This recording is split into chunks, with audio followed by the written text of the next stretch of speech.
Hey guys, I'm going to show you how to fix this problem on Windows 11 operating system.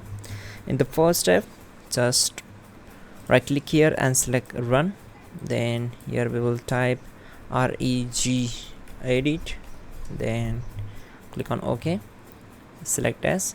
It will open registry editor window. Now here we need to expand HK local machine, so just expand this.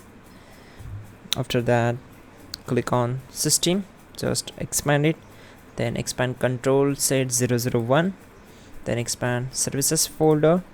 Now we need to find out NDU folder, so here it is. Just select it, and on the right side right click on start, select modify and change the value data as 4. Now click on OK. Once done, just go back to HK local machine. So again, just expand it, then go to system folder, control set 001 folder, then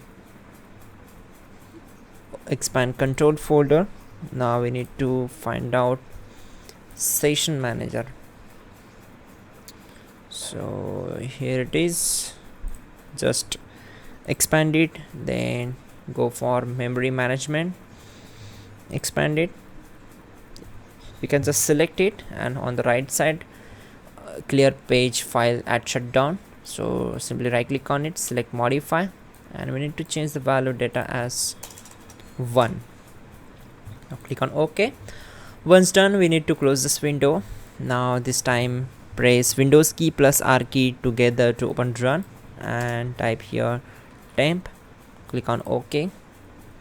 Once we are here, we need to simply select all these files, right click on them and select delete.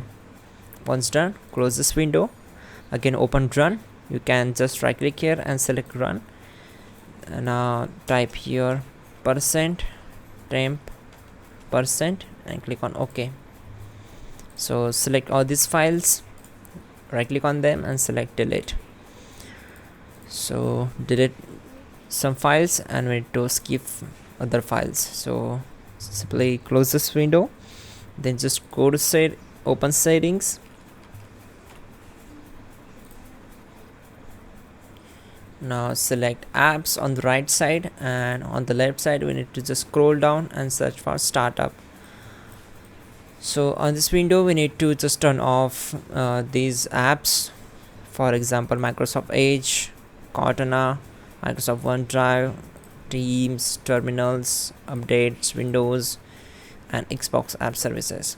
You can just turn off these all options and then close this window. In the last step, simply open run and type here msconfig and click on OK. Now go to services tab and check this option, hide all Microsoft services. Then you will get the checked services here. Simply click on disable, then apply, and then OK. Once done, we need to restart your system and you're good to go. Don't forget to like the video and please do subscribe the channel.